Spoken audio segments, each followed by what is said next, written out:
The rain in Budapest did not fall, it materialized from the heavy iron-gray sky like a localized curse, slicking the cobblestones and turning the Danube into a ribbon of black glass. Maya Sterling did not feel the cold. Or, more accurately, she chose not to acknowledge it. She had been lying prone on the corrugated tin roof of the abandoned textile factory for 14 hours.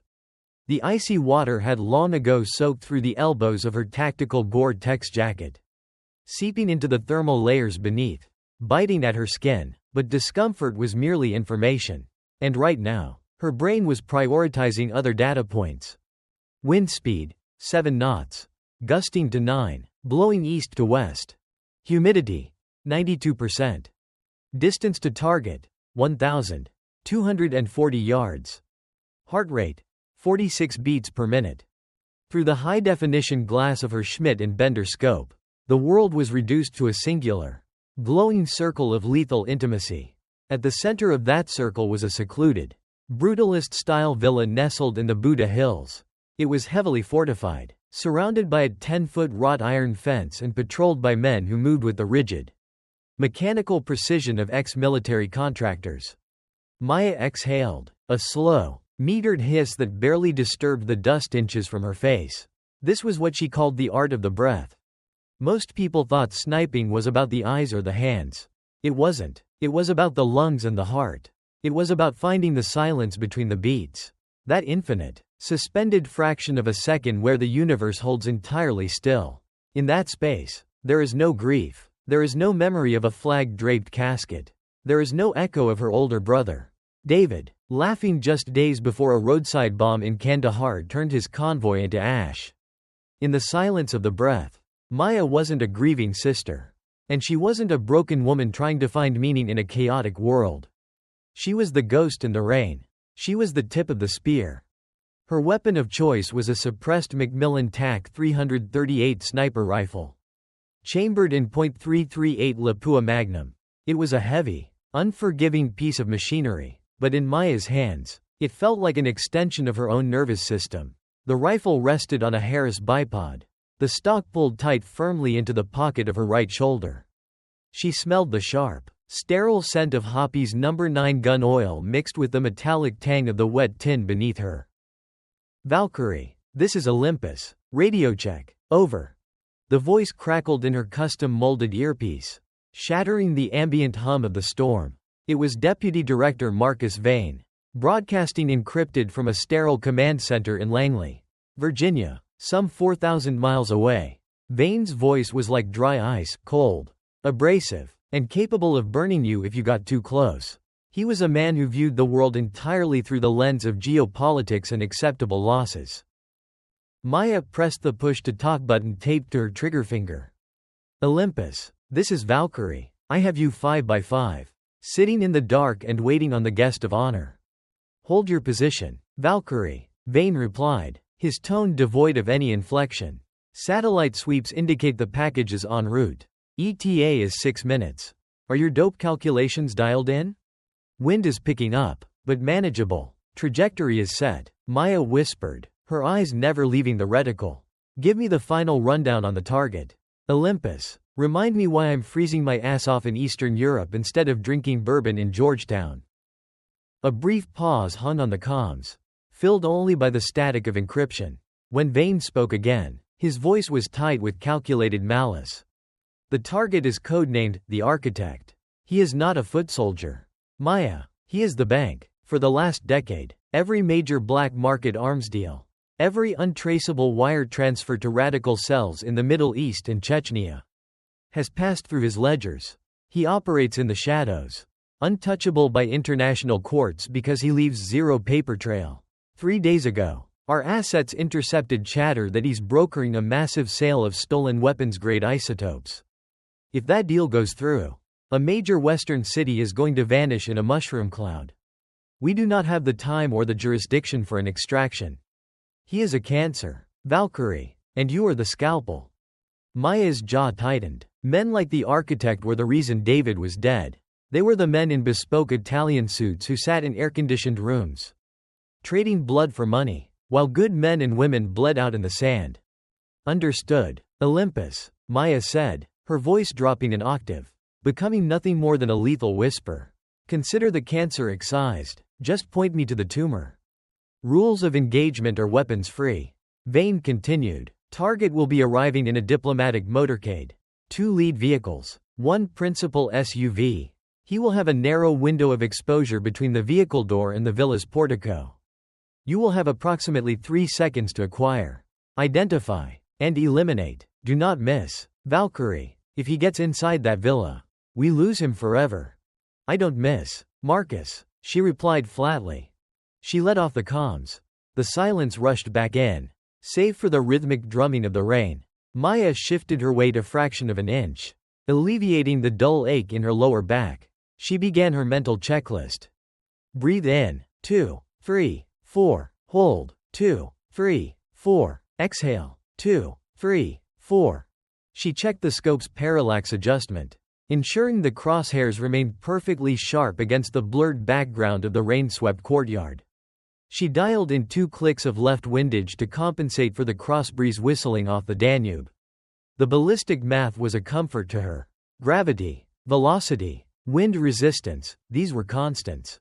They were dependable. In a world built on lies, espionage, and shifting allegiances, the laws of physics were the only things Maya completely trusted. Suddenly, a beam of harsh yellow light sliced through the darkness at the base of the hill.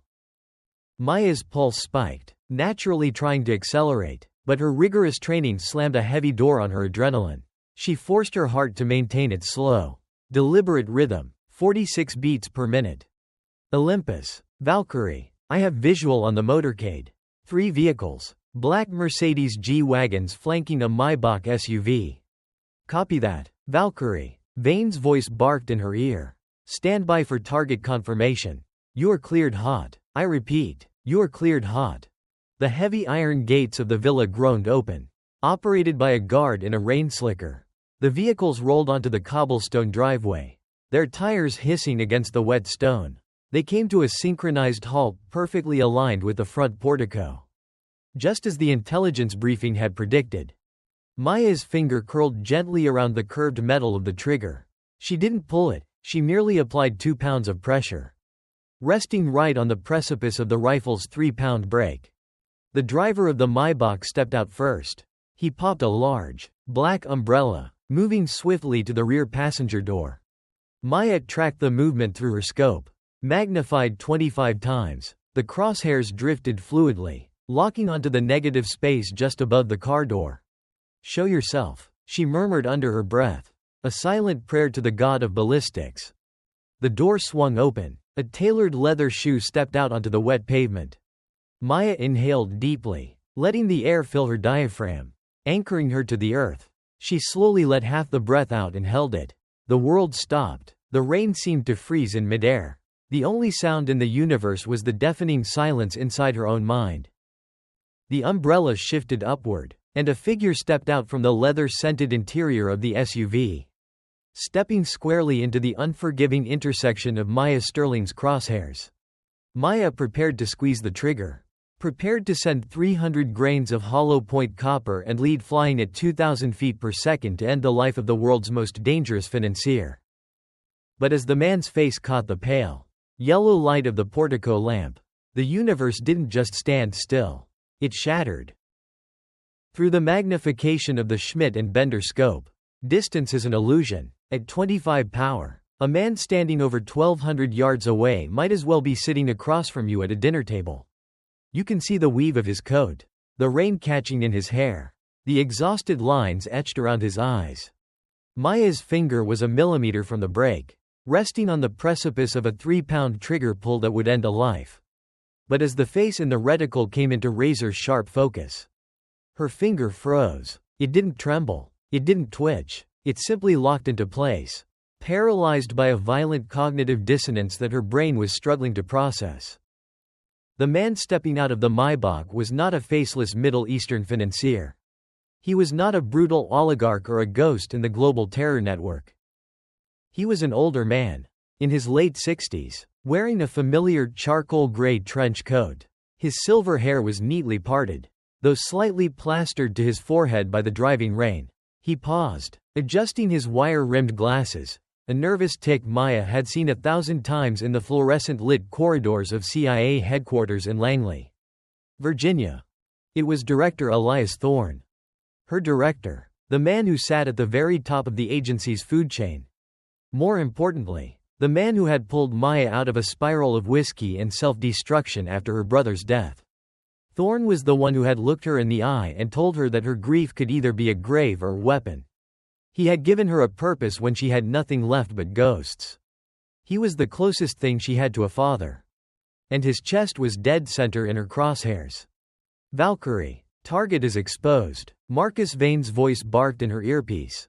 The sudden noise jarring against the chaotic silence in Maya's head. You have the green light. Take the shot. I repeat, execute. For the first time in her career, Maya Sterling pulled her eye away from the ocular lens. The cold of the Budapest night suddenly slammed into her, bypassing her thermal gear and settling directly into her bones.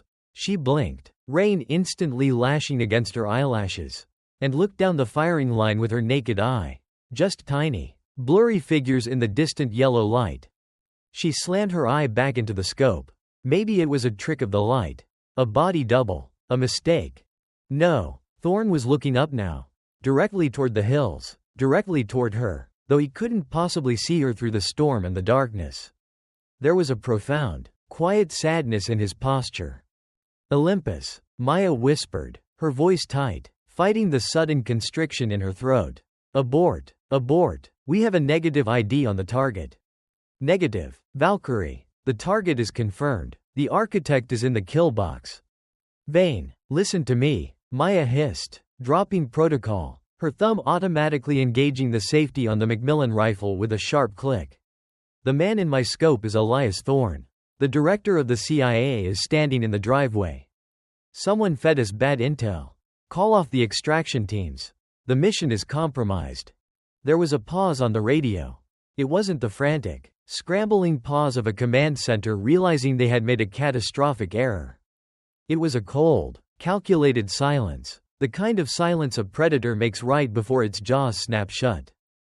The intel is accurate, Maya, Vane said. His voice had dropped the sterile, operational cadence. It was now smooth, conversational, and terrifyingly calm. Director Thorne and the architect are one and the same. That is a lie, Maya said. Her heart, previously beating at a zen like 46 beats per minute, was now hammering violently against her ribs. Thorne has dedicated 40 years to the agency. He bled for this country. People change when they get to the 7th floor. Maya, power is expensive, and Thorne found a way to pay for it. He's been selling our black book operations to the highest bidders for 5 years. The isotopes? They're real. And Thorne is brokering the deal to fund his own retirement. He is a traitor to the United States. And by executive order, he has been deemed an enemy combatant. Through the scope, Maya watched Thorne take a slow step toward the villa's heavy oak doors. His security detail was fanning out, checking the perimeter. He had maybe 2 seconds left before he crossed the threshold and vanished into the fortified structure. Take the shot, Sterling, Vane commanded, the authority cracking like a whip over the encrypted channel. This is a lawful order. You took an oath to defend the Constitution against all enemies, foreign and domestic. He is domestic. Pull the trigger. Maya's mind raced, analyzing the data points, but none of the math worked. None of the physics applied. Thorne wasn't a traitor. She knew his soul. She knew the man who remembered her birthday, who kept a photo of her fallen brother on his desk, who believed that the CIA was the shield in the darkness, not a sword for hire. If Thorne was here, at a black market safehouse in Budapest, he was running his own off-the-books operation. And if Vane wanted him dead, it meant Vane was the one pulling the strings. It meant Vane was the architect.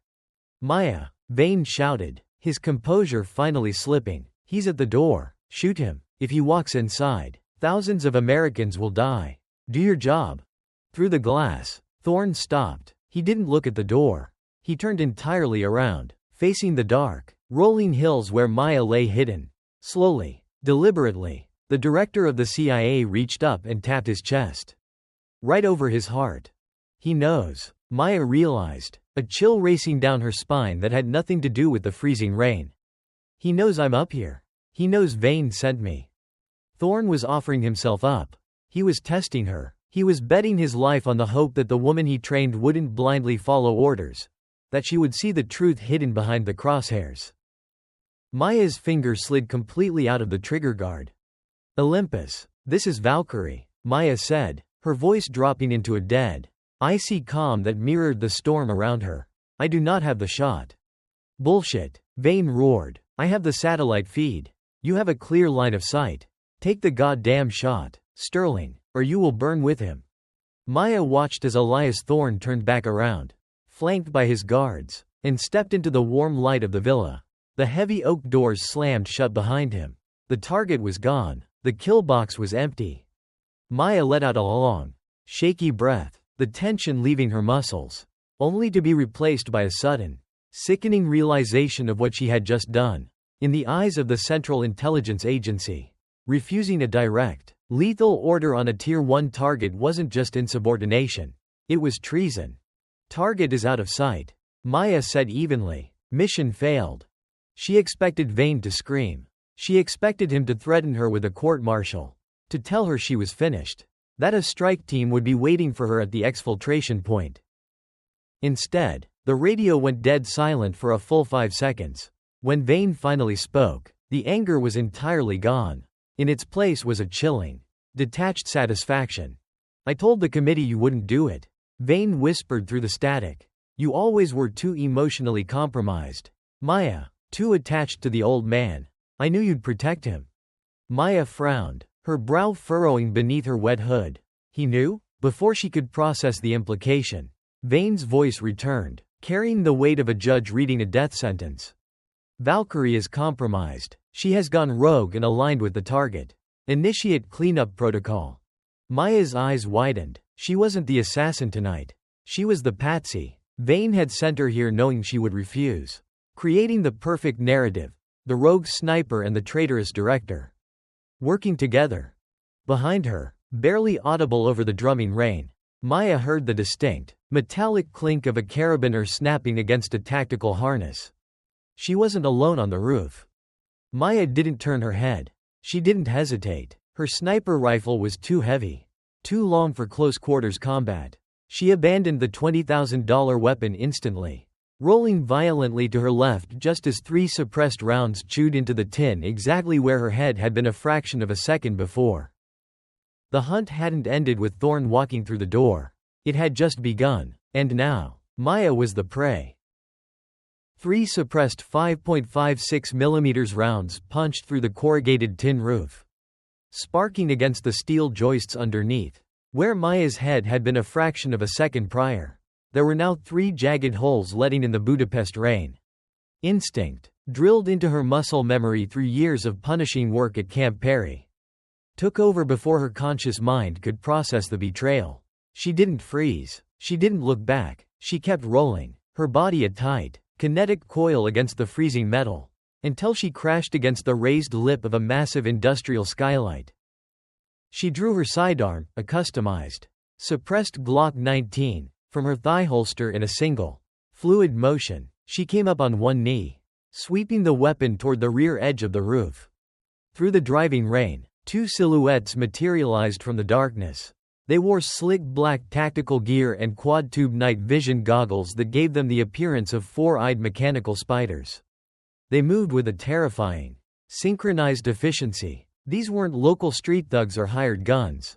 They were ground branch sweepers, the CIA's elite, off-the-books cleanup crew. Her own people.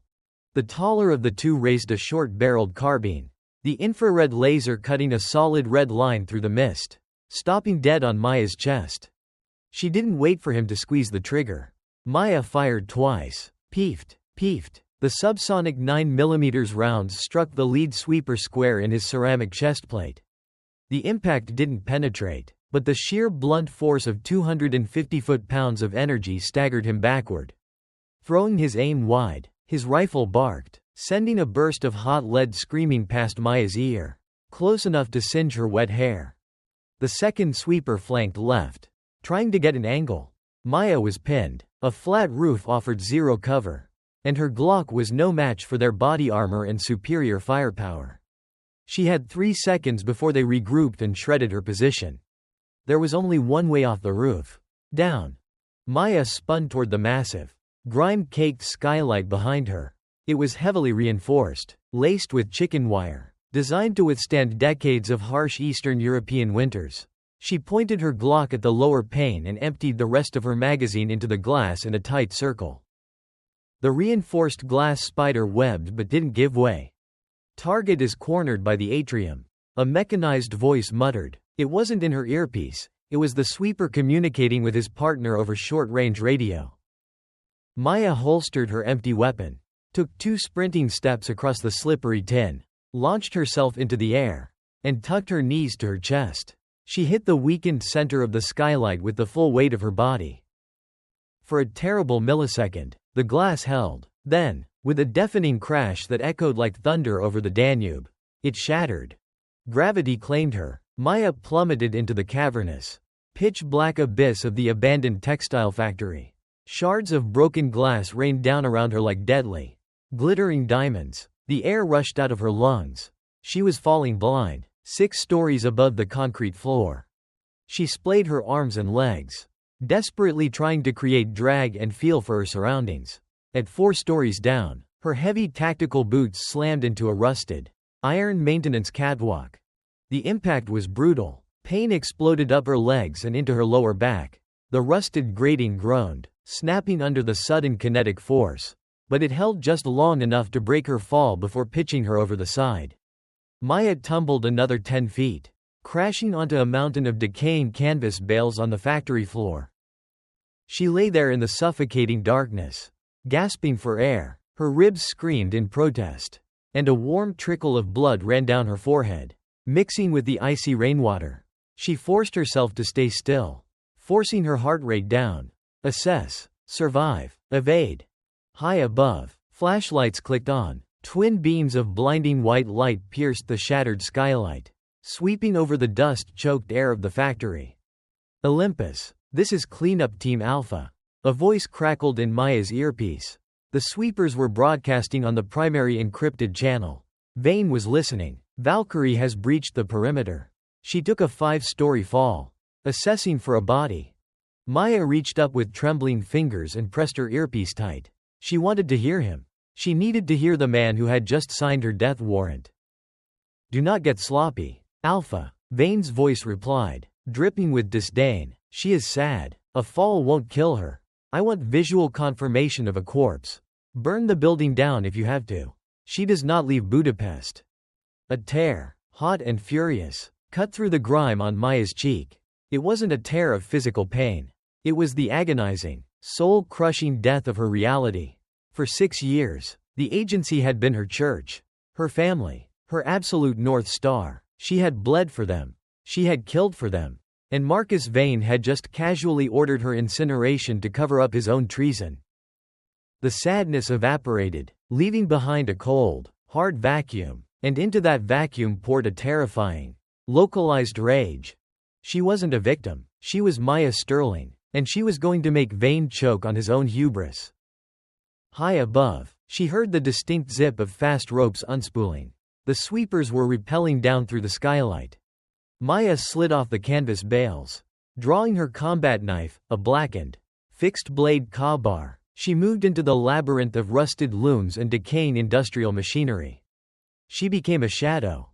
2 sweepers touched down on the concrete floor, their tactical lights slicing through the gloom. Their rifles raised, they moved in standard room-clearing formation, checking corners, their boots crunching softly on the broken glass. Maya slipped behind a massive iron pillar, merging perfectly with the darkness. She picked up a heavy, rusted gear from the floor and tossed it underhand toward a far corner of the warehouse. It hit the concrete with a loud clang. Both tactical lights immediately snapped toward the noise. "Movement, Sector 4, one of the sweepers whispered. They advanced, their backs turning to the pillar. Maya stepped out from the darkness. She didn't make a sound. She covered the 10 feet between them in 2 massive, silent strides. She grabbed the rear sweeper from behind, clapping her left hand over his mouth while simultaneously driving the pommel of her knife into the vulnerable nerve cluster at the base of his neck. The man's eyes rolled back, and his body went entirely limp, short-circuiting instantly. She lowered him silently to the ground before his partner even registered he was gone. The lead sweeper turned, sensing the sudden absence of footsteps behind him. Maya was already there. She kicked the carbine out of his hands, the weapon clattering uselessly into the darkness. The man lunged for his sidearm, but Maya was faster. Fueled by pure, unadulterated adrenaline, she stepped inside his guard, trapping his arm, and swept his legs out from under him. He hit the concrete hard. Before he could shout, she drove her knee into his chest plate and pressed the edge of the car bar against his carotid artery. He froze, his eyes wide behind his goggles. "Tell Vane," Maya whispered, her voice a deadly hiss in the dark, "that if he wants me dead, he needs to send a goddamn army." She slammed the hilt of the knife into his temple, knocking him out cold. Maya stood up, her breath coming in ragged gasps. The immediate threat was neutralized, but local Hungarian police would be swarming the area within minutes. Vane would lock down the airports, the train stations, and the borders. By sunrise, her face would be on Interpol's red notice list. She would be branded a rogue assassin, a traitor who tried to murder the director of the CIA. She walked swiftly toward the rear-loading dock doors and slipped out into the freezing Budapest night. The rain had intensified, washing the blood from her face. She reached the edge of the Danube River, the dark water rushing violently past the embankment. Maya reached up to her ear and pulled out the custom-molded comms unit. She stared at it for a moment, her last tether to the life she knew. "Alpha Team, report." Vane's voice buzzed faintly from the tiny speaker. "Alpha, do you copy?" Maya dropped the earpiece onto the wet cobblestones and crushed it beneath the heel of her boot. Next, she dug into the lining of her jacket, extracting the subcutaneous GPS tracker they had embedded in the fabric. She tossed it into the churning black waters of the Danube. Maya Sterling, the CIA's top-tier sniper, ceased to exist. She pulled her hood over her head, turning her back on the river, and vanished into the labyrinth of the city. She was going dark, and when she finally came back into the light, Marcus Vane was going to pay. Getting out of Eastern Europe as the most wanted woman on the CIA's watch list was a masterclass in pain. It took 6 days, 3 forged passports, a terrifyingly claustrophobic ride in the wheel well of a freight train bound for Munich, and a transatlantic crossing in the rusted bowels of a Liberian cargo ship. Maya Sterling hadn't slept for more than 20 minutes at a time. Every shadow looked like a sweeper, every siren sounded like an extraction team. But as her battered, cash-bought 1998 Ford F-150 chewed through the heavy snowdrifts of the Catskill Mountains in upstate New York, she finally allowed her grip on the steering wheel to loosen. It was 2 a.m., and the temperature outside was pushing 10 degrees below zero. The radio was dead, leaving only the hypnotic thump-thump of the windshield wipers fighting a losing battle against the blizzard. She was looking for a ghost, a man who didn't exist on paper, in a cabin that didn't exist on any county tax map. Jax Miller used to be the golden boy of the CIA's cyber intelligence division. He could crack a Kremlin firewall before his morning coffee and trace a cryptocurrency transaction through a dozen shell companies blindfolded. But Jax had a fatal flaw for an intelligence officer: a conscience. 3 years ago, he stumbled onto an unauthorized domestic surveillance program. When he threatened to blow the whistle, the agency didn't just fire him, they destroyed him. They planted manufactured evidence of treason on his hard drives, drained his bank accounts, and promised him a dark cell at a black site if he ever spoke to the press. Jax had retreated into the wilderness, trading fiber optic cables for a wood-burning stove and a paralyzing dose of paranoia. He was exactly the kind of man Maya needed. Maya killed the truck's headlights a half-mile down the logging road, navigating the final stretch by the pale light of the moon reflecting off the snow. She parked behind a dense thicket of dead pines and stepped out. The cold hit her like a physical blow, seeping instantly into the thin fabric of her surplus jacket. She hiked the rest of the way, carefully placing her boots in the frozen tire ruts to minimize her tracks. The cabin was a rotting, Single-story structure straight out of a horror movie. No lights glowed in the windows. A thin wisp of smoke curled from the stone chimney, the only sign of life. Maya didn't walk up to the front door. Jax was paranoid, not stupid. Instead, she stopped 20 yards from the tree line, squared her shoulders to a seemingly random oak tree, and stared directly into a hollowed-out knot in the wood. She knew a hidden, motion-activated lens was resting inside it. She raised both hands, empty, palms facing out. "It's Maya," she said, her voice swallowed by the howling wind. "I know you're watching, Jax. I'm unarmed, and I'm freezing to death out here." 10 agonizing seconds passed. The wind bit through her layers. Then, the heavy oak door of the cabin groaned open. Jax Miller stood in the doorway. He looked like a wild man, a thick, unkempt beard obscured half his face, and he was wrapped in a moth-eaten flannel robe over heavy thermals. But the 12-gauge Remington shotgun leveled squarely at Maya's chest was perfectly maintained, the steel gleaming in the faint light. "You're dead, Maya," Jax called out, his voice hoarse from disuse. "Marcus Vane issued a burn notice on you 5 days ago. Red flagged on every server from Langley to Interpol. You shot a fellow agent, went rogue, and joined up with a terror cell. That makes you highly radioactive. And it makes my front yard a blast zone. You know me, Jax," Maya yelled back, keeping her hands high. "I don't miss. If I wanted someone dead in Budapest, they'd be dead. I was set up." "Yeah, well, so was I, and look how that turned out for me," Jax spat, though the muzzle of the shotgun dipped a fraction of an inch. "Give me one reason I shouldn't put a slug in your knee and call the FBI to collect the bounty." "Because Marcus Vane is the one who set the bounty," Maya said, taking a slow, deliberate step forward. "And I know how to burn him to the ground. But I need your brain to light the match." Jax stared at her. The wind whipped snow around them in tiny, violent tornadoes. Finally, with a heavy sigh that sounded like defeat, he lowered the weapon. He stepped back, leaving the door open. "If you're wearing a wire, I'm shooting you in the face," he grumbled, disappearing into the dark cabin. Maya hurried inside, pulling the heavy door shut behind her.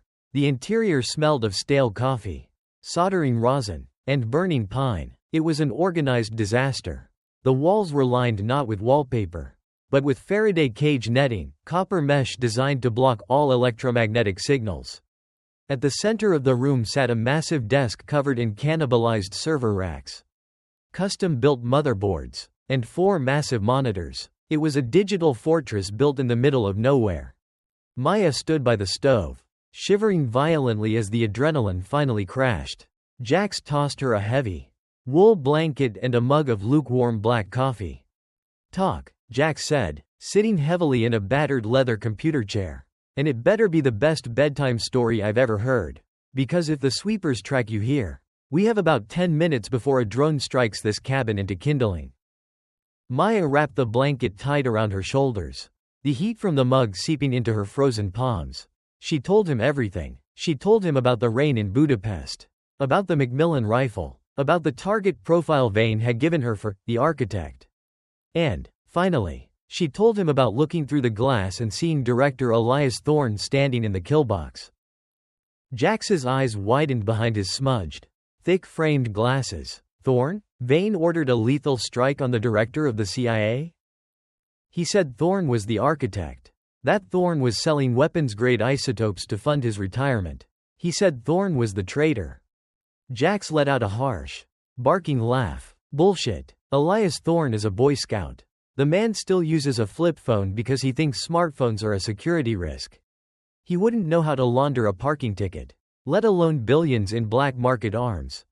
"I know," Maya said softly, staring into the black coffee. "That's why I didn't take the shot. Vane knew I was loyal to Thorne. He sent me because he needed a patsy.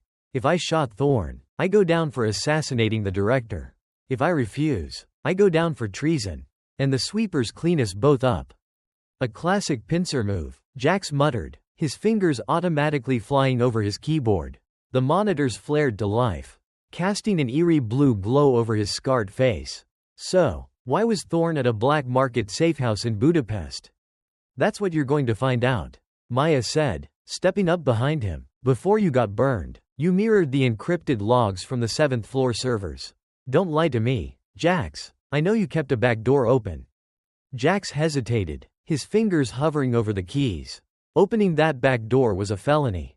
It was a beacon. If I ping Langley's mainframe, Vane's algorithms might catch the echo. Jax, we are already dead if we do nothing. Find the Budapest operation. Cross-reference Vane's communications over the last 6 months with the codename Project Chimera, or the Architect.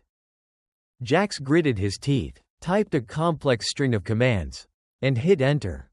The screens turned black, lines of green code cascading down like a digital waterfall. Jax bypassed 3 firewalls with a speed that left Maya dizzy, diving into the dark web caches where the agency stored its unmentionable secrets. 10 tense minutes passed. The wind howled outside. Bingo, Jax whispered. He clicked a file, opening a massive, encrypted ledger. Maya, look at this. Maya leaned in. It was a list of offshore bank accounts, shell corporations in the Caymans, and wire transfers totaling hundreds of millions of dollars. What am I looking at, Jax? You're looking at Project Chimera, Jax said, his voice trembling with a mix of awe and terror. It's not an operation. It's a slush fund. Vane isn't just a deputy director.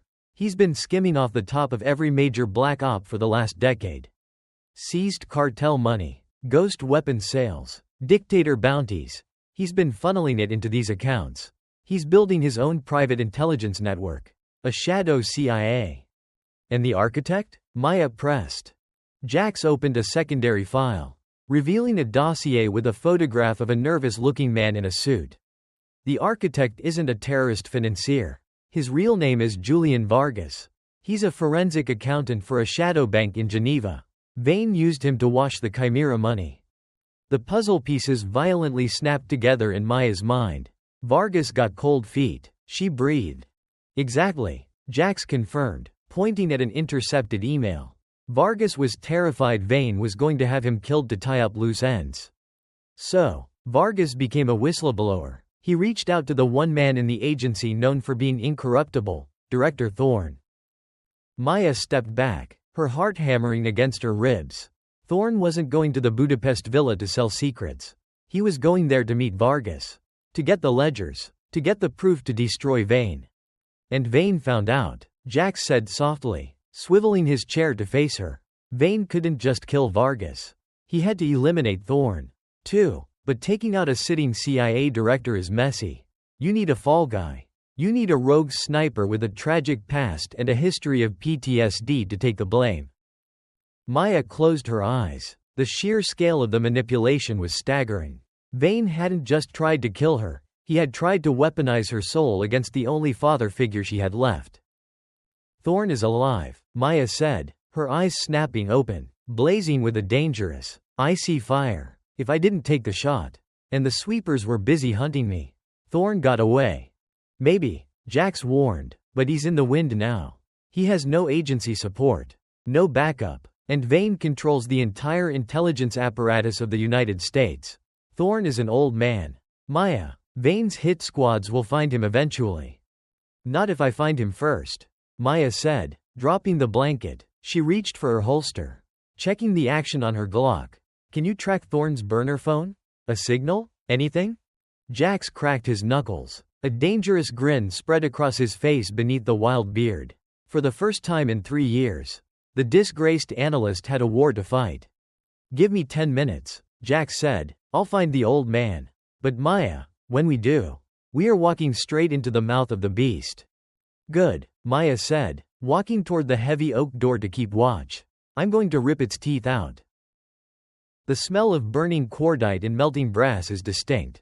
Once it gets into your clothes, into the very pores of your skin, it never really washes out. Maya closed her eyes in the freezing darkness of Jax's cabin, pulling the wool blanket tighter around her shoulders. But she didn't feel the biting cold of the New York blizzard. Instead, she felt the oppressive, suffocating humidity of a July afternoon in Williamsburg, Virginia. She was back at Camp Perry, the farm. It was 6 years ago, just 3 months after a folded flag had been handed to her at Arlington National Cemetery. Maya was 24, hollowed out by grief. and dangerously angry. Crack. The memory was so vivid she actually flinched. She remembered the bruising kick of the M24 sniper weapon system against her shoulder. She had been on the 1,000-yard range for 6 straight hours. Baking in the sun, firing round after round into the paper silhouettes downrange. She wasn't practicing her breathing, she was punishing herself. She was trying to shoot the ghost of the men who had killed her brother. David. Crack. Another round sent downrange. Another hit, but off-center. Sloppy. Driven by rage instead of math.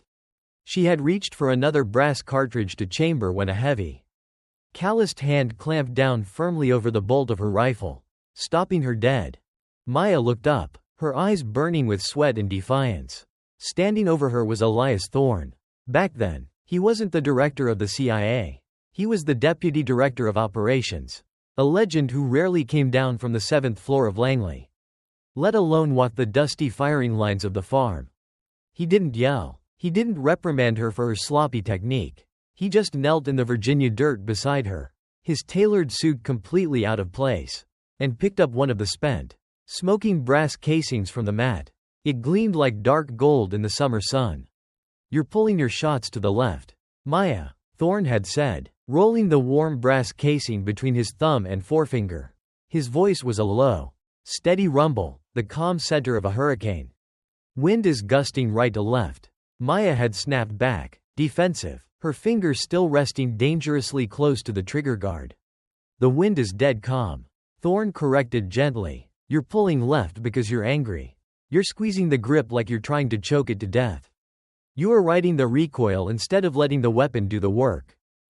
Maya had looked away, her jaw trembling. "I just need to run the drill again, sir."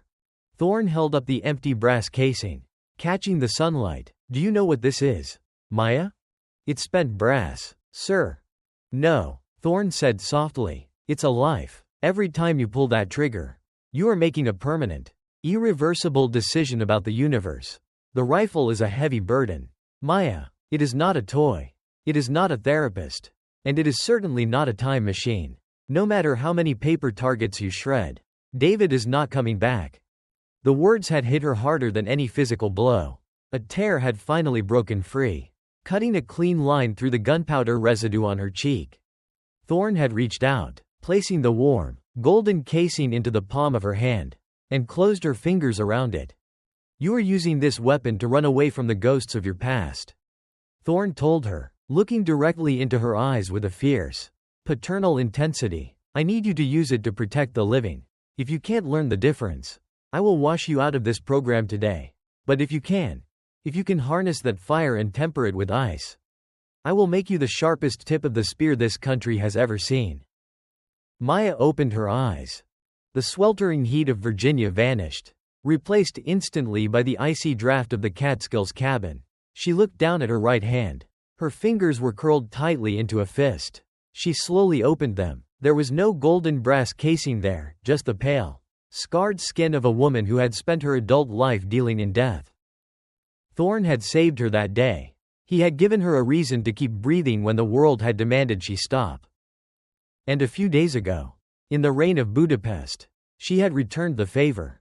By refusing to pull the trigger, she had saved his life. But in doing so, she had painted a massive, glowing target on both of their backs. Marcus Vane possessed the full, terrifying apparatus of the United States intelligence community. He had satellites, drones, wiretaps, and an army of sweepers who operated completely outside the law. Thorne was a brilliant tactician, but he was an old man, and he was completely alone. "Jax," Maya said, her voice cutting through the hum of the server racks. "Where is he? Tell me you found something." Jax rubbed his bloodshot eyes, staring intensely at a cascading wall of data on his center monitor. "Thorne is old school, Maya. He knows better than to use a cell phone or log into a secure server. He knows Vane's algorithms are sweeping the globe for his biometric footprint. He's a ghost." "He's not a ghost," Maya insisted, walking over to the desk. "He's a survivor. He has the Chimera ledgers. He has Julian Vargas, the whistleblower. He needs to get that information to the Senate Intelligence Committee. But he can't walk through the front doors of the Capitol without Vane's kill squads gunning him down in the street." He has to signal someone. He has to signal me. Jax paused. He stopped typing and looked up at her. Why would he signal you? He knows you're burned. Because he knows I'm the only one who didn't take the shot. Maya said, the realization settling over her like a heavy mantle. He knows I'm the only asset left on the board who isn't compromised. Look for analog signals. Jax. Tradecraft from the Cold War. Shortwave radio bursts. Encrypted classified ads in major papers. Things Vane's digital dragnet might overlook because they're too primitive. Jax's fingers hovered over the keyboard. A slow, appreciative grin spread across his face. Primitive. I like it. Let's look at the numbers stations.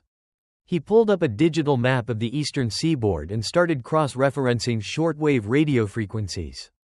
Numbers stations were a relic of Soviet-era espionage, automated, synthesized voices broadcasting strings of seemingly random numbers over open radio waves.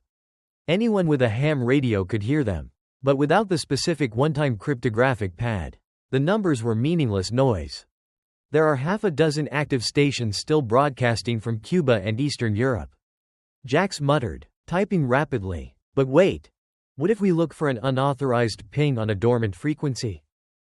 He ran the search. The cabin was agonizingly silent for 30 seconds. Then, the monitor chimed. A single, blinking red dot appeared on the map.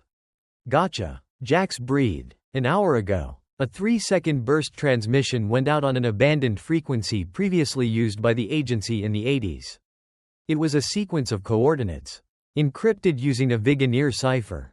It's an elementary encryption. Maya. Too easy. Vane's algorithms would chew through it in an hour. It's not meant for Vane. Maya said, her heart accelerating. It's meant for me. It's a breadcrumb. What are the coordinates? Jax tapped the screen. The map zoomed in rapidly. Moving down the east coast. Past New York. Past Philadelphia. Settling squarely on the industrialized outskirts of Baltimore, Maryland. It points to an abandoned naval dry dock in Baltimore. Jax said, Sector 4. It's a graveyard for decommissioned cargo ships. Maya was already moving. She grabbed her tactical harness from the floor. Checking the spare magazines for her Glock 19. She slung a heavy, weather-resistant duffel bag over her shoulder. Inside was a disassembled Mk-12 special-purpose rifle, a highly accurate, semi-automatic marksman rifle. It wasn't her Macmillan, but it would have to do. Maya, listen to me, Jax said, his voice deadly serious, stripping away his usual paranoid sarcasm. If I found this signal, Vane's people will find it too. It's only a matter of time. You are walking into a bottleneck. If Thorne is there, Vane will send everything he has to that dry dock. I know, Maya said, zipping her jacket up to her chin, preparing to step back out into the blizzard. That's exactly what I'm counting on. Jax tossed her a set of keys. Take my truck. The plates are registered to a dead corporation in Delaware. It'll get you as far as Maryland before the highway cameras flag it. And Maya? Maya paused with her hand on the heavy oak door. When you find Vane's sweepers, Jax said softly, give them hell. Maya thought of the golden brass casing.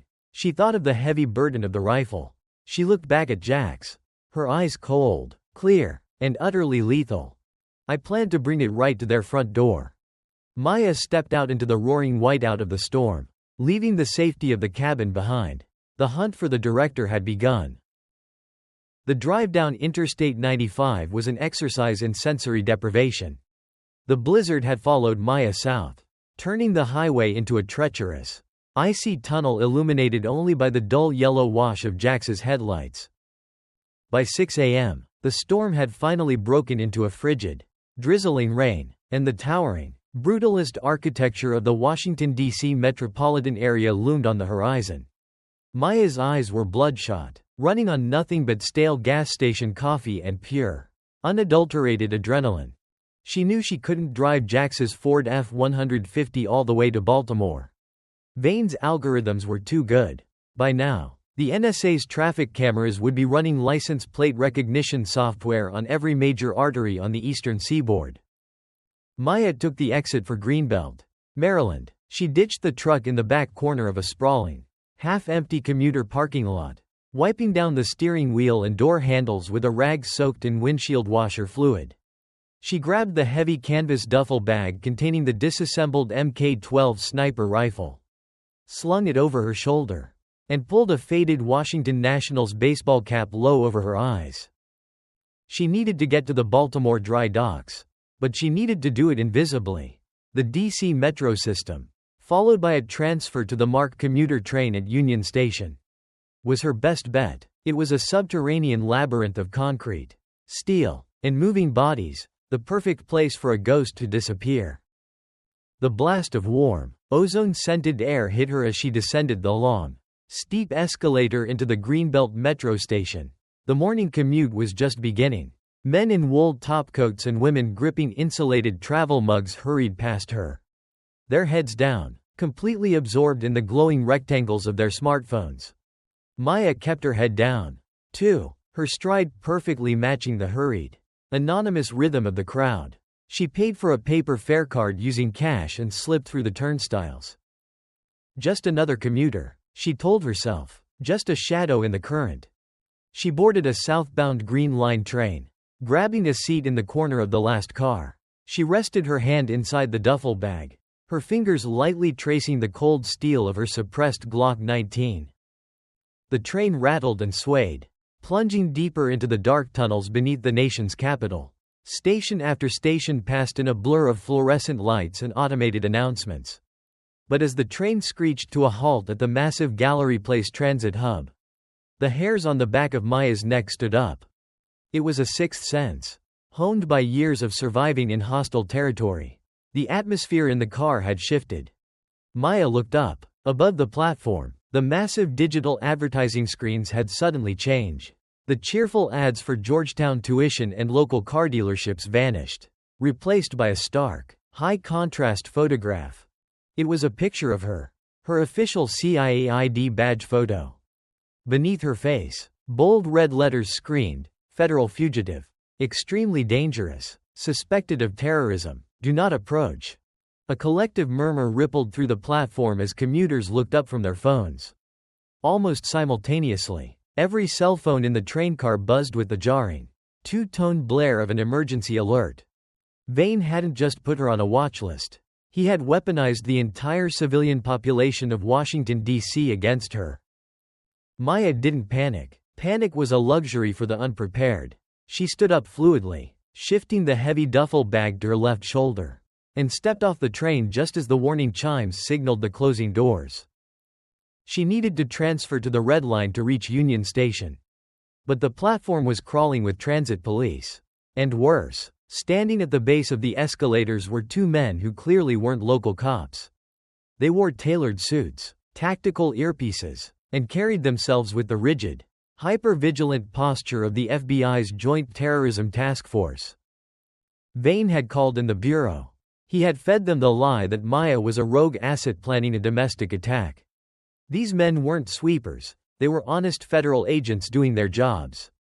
And that made this infinitely more difficult. Maya couldn't kill them. If she dropped a JTTF agent in a crowded metro station, she would permanently cross a line she could never uncross. Assess, evade, survive.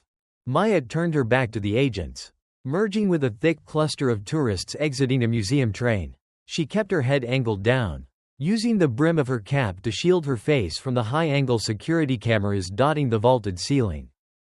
"Excuse me," a sharp, authoritative voice cut through the ambient noise of the station. "You, in the green jacket, stop right there." Maya didn't stop. She quickened her pace, her eyes darting across the architectural layout of the station.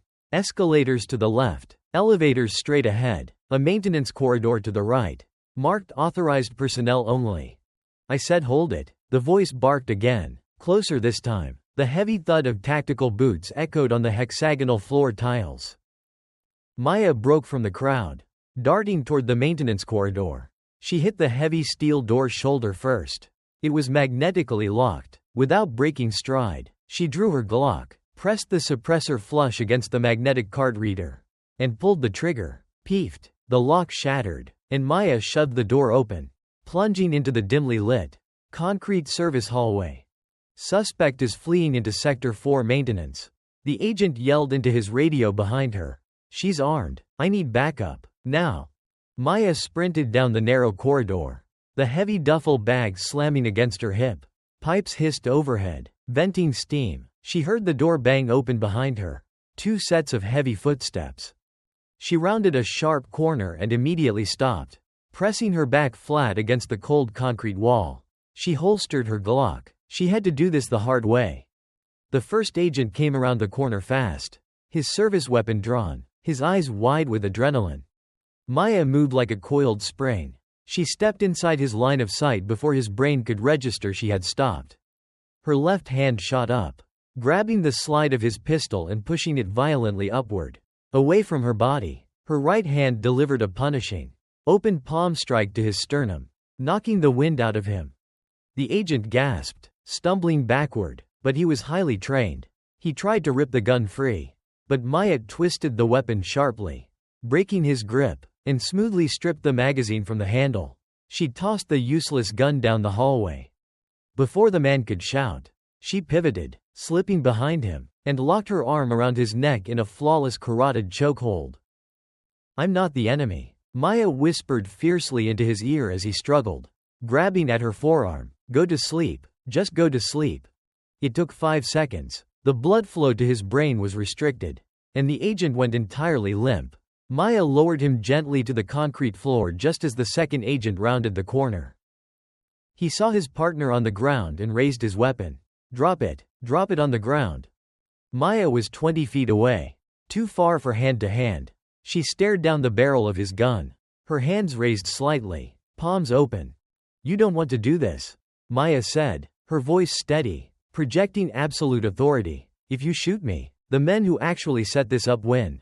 Check his pulse. He's alive. I'm not here to hurt you." The agent hesitated. In his mind, he was hunting a ruthless terrorist. But the woman standing in front of him had just neutralized an armed federal agent without shedding a drop of blood. The cognitive dissonance bought Maya the one thing she needed: time. Somewhere above them, the heavy rumble of an approaching train shook the concrete.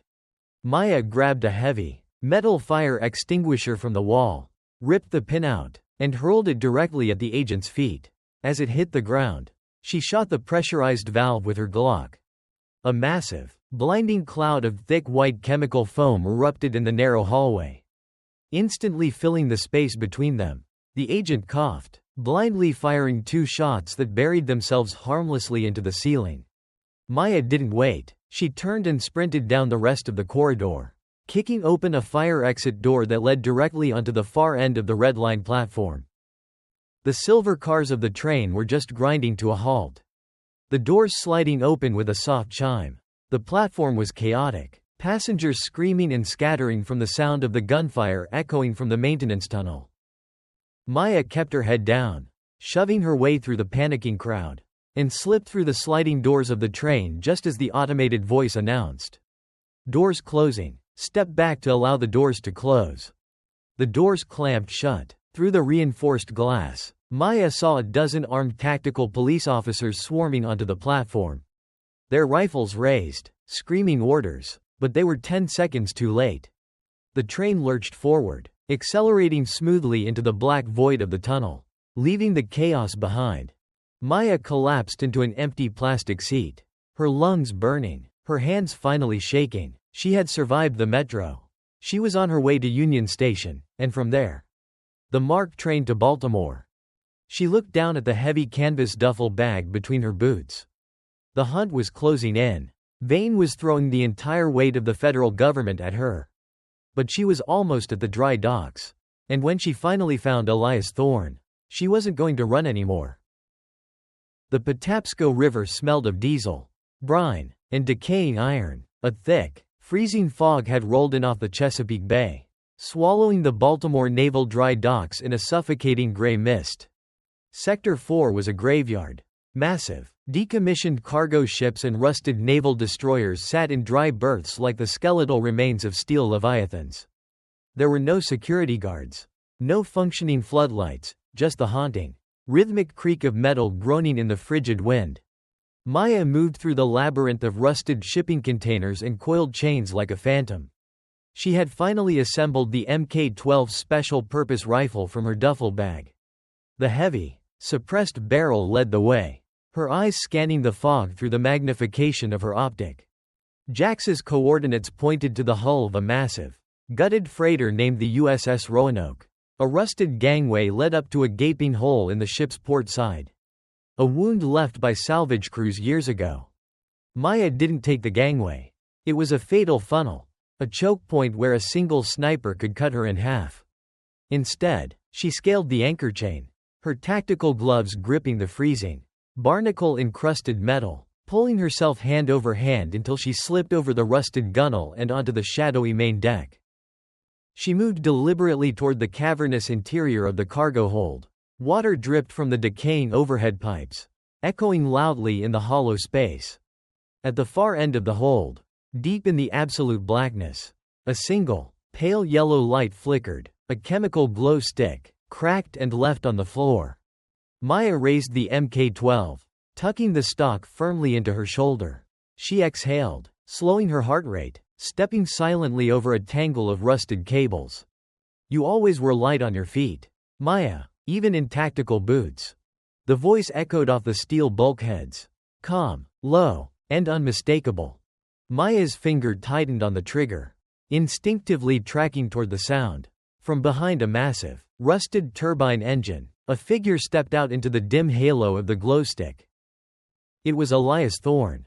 He didn't look like the untouchable director of the CIA anymore. The tailored charcoal trench coat was stained with mud and grease. He looked exhausted, the lines on his face carved deeper by the last 48 hours of running.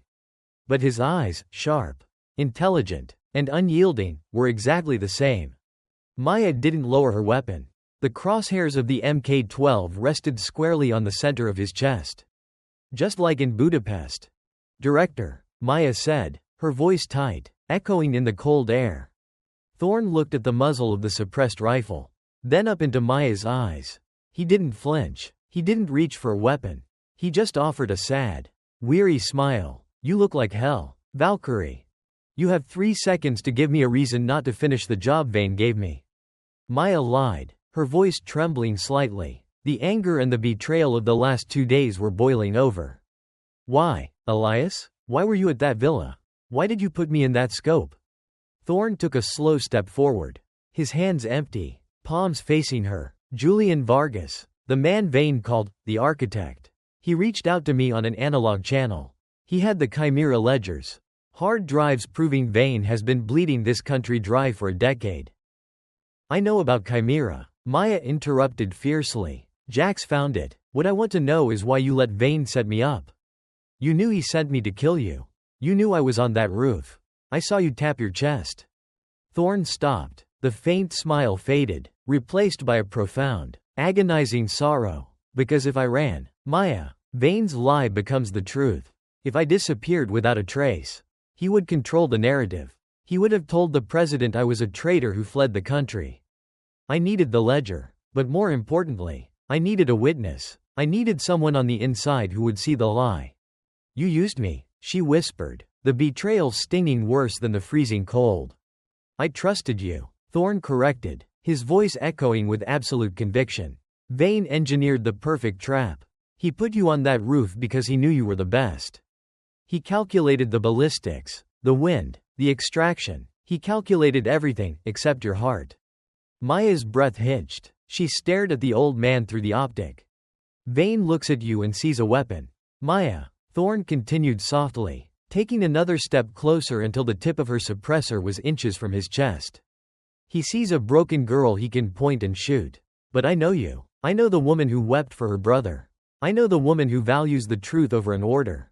I stood in that window, Maya, because I was betting my life that you wouldn't pull the trigger. I gambled on your soul. And you proved me right. The heavy Mk-12 suddenly felt like it weighed 1,000 pounds. Maya's arms shook. The immense, crushing weight of the last 2 days finally broke through her iron discipline. She lowered the rifle, the muzzle dipping toward the rusted deck. Thorne reached into his coat and pulled out a small, encrypted titanium flash drive. Vargas gave me this before Vane's men stormed the villa. It's all here. Every offshore account, every illegal arms deal. We get this to the Senate Intelligence Committee, and Marcus Vane burns.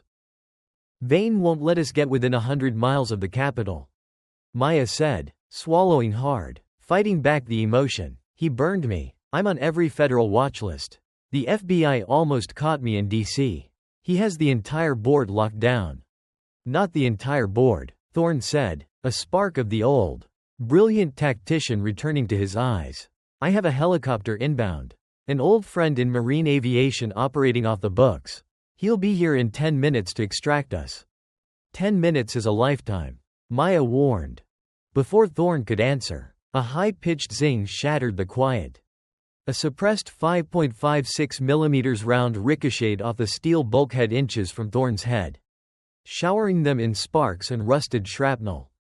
Maya reacted instantly. Down, she roared, grabbing Thorne by the collar of his coat and throwing him hard behind the massive iron turbine just as a 3-round burst chewed into the deck where they had been standing.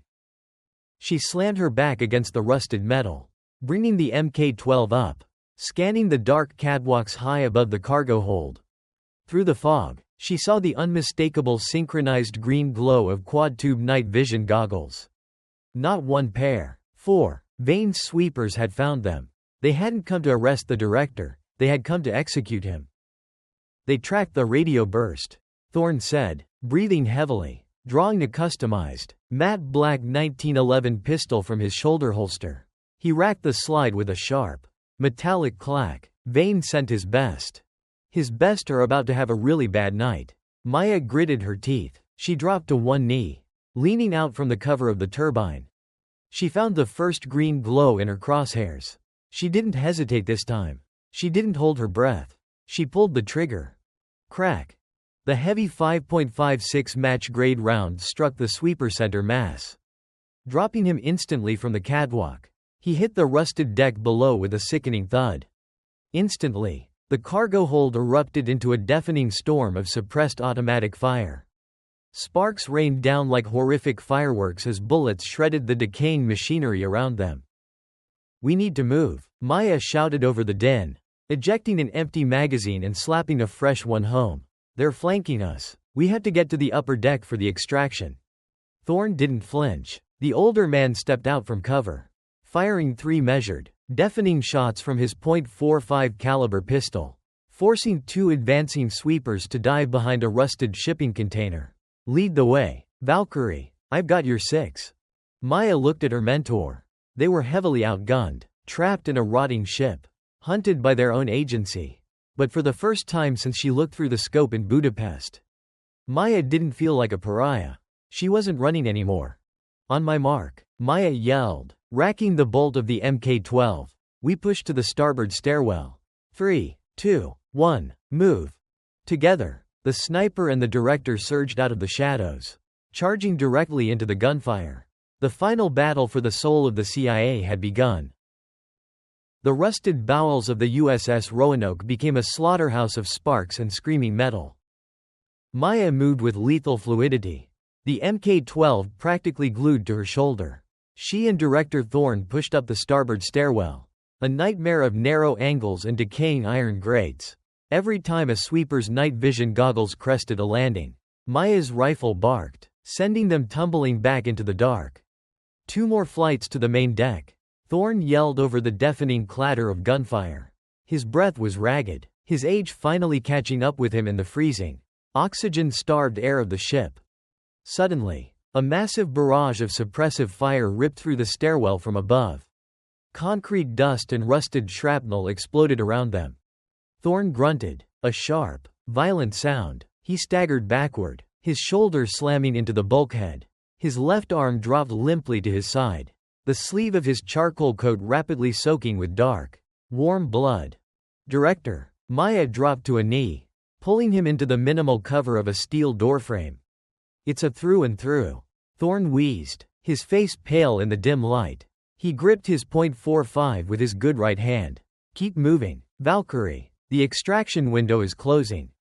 Above the staccato rhythm of the firefight, a new sound began to vibrate through the steel hull of the ship. It started as a low, rhythmic thrumming and rapidly built into a deafening, percussive roar. Whoop whoop whoop whoop. The fog outside the ship began to violently swirl and separate, chopped to pieces by the massive rotor blades of an unmarked Sikorsky UH-60 Black Hawk helicopter. It flared hard, hovering 50 feet above the rusted main deck, a rescue basket lowering on a winch.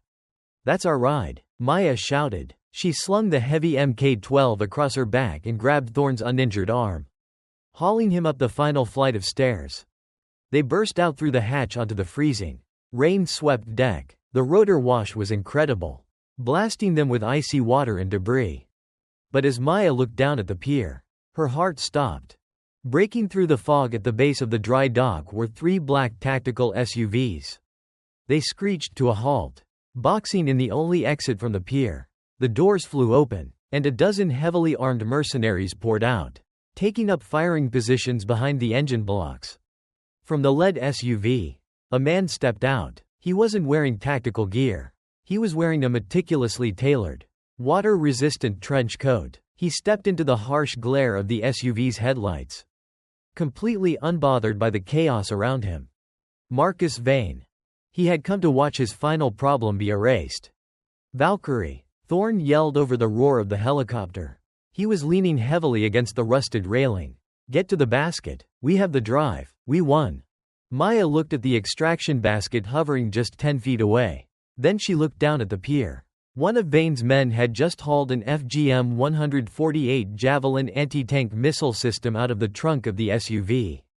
He was hoisting the heavy, olive-drab tube onto his shoulder, the target acquisition unit locking onto the massive heat signature of the Black Hawk's twin engines. If that missile fired, the helicopter, Thorne, and the Chimera Ledgers would be incinerated in a fraction of a second. Vane would win. "Go!" Maya screamed at Thorne, shoving him toward the basket. "Get the drive to the Senate." "Maya, no. There's no room for a ghost in this world," Thorne yelled back, reaching for her. But Maya was already gone. She sprinted across the slippery deck, away from the rescue chopper, and threw herself down behind the rusted base of the ship's forward crane.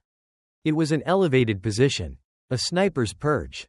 She unslung the Mk-12, popped the bipod legs, and slammed the rifle down onto the rusted steel. Distance: 420 yards. Wind: heavy, unpredictable rotor wash. Target: the Javelin operator. Maya peered through the optic. The man with the missile launcher was clearly visible in the headlights. The targeting system on his shoulder beeped, a tiny green light turning solid red. He had a lock. Maya didn't breathe. She didn't think. She simply existed in the space between heartbeats. She pulled the trigger. Crack. The 5.56 round crossed the 400 yards in less than half a second. It struck the Javelin operator directly in the shoulder joint, spinning him violently to the asphalt. The missile tube clattered uselessly to the ground. Behind her, the Black Hawk's winch screamed as it hauled Director Thorne up into the cabin. The helicopter banked sharply, pulling up and away, disappearing into the low-hanging storm clouds. The evidence was safe. The truth was out there. Down on the pier, Marcus Vane stared up at the sky, his face twisting into a mask of pure, unadulterated rage. He realized he had lost. Maya smoothly cycled the bolt of her rifle. She shifted the crosshairs. The reticle settled dead center on Marcus Vane's chest. For the second time in 3 days, the man who had destroyed her life was in her kill box. Her finger curled around the 3-pound trigger.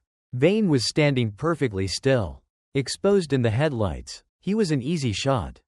"Pull it," a dark voice whispered in her mind. "He burned you. He tried to kill the only father you have left. He is a cancer. Excise him." Maya's breathing slowed. Her heart rate settled into that familiar, icy rhythm, 46 beats per minute. But as she looked at Vane through the glass, the cold of the metal scope pressing against her eye, she didn't see a monster. She just saw a desperate, greedy, pathetic man in a wet coat. She remembered the sweltering heat of Camp Perry.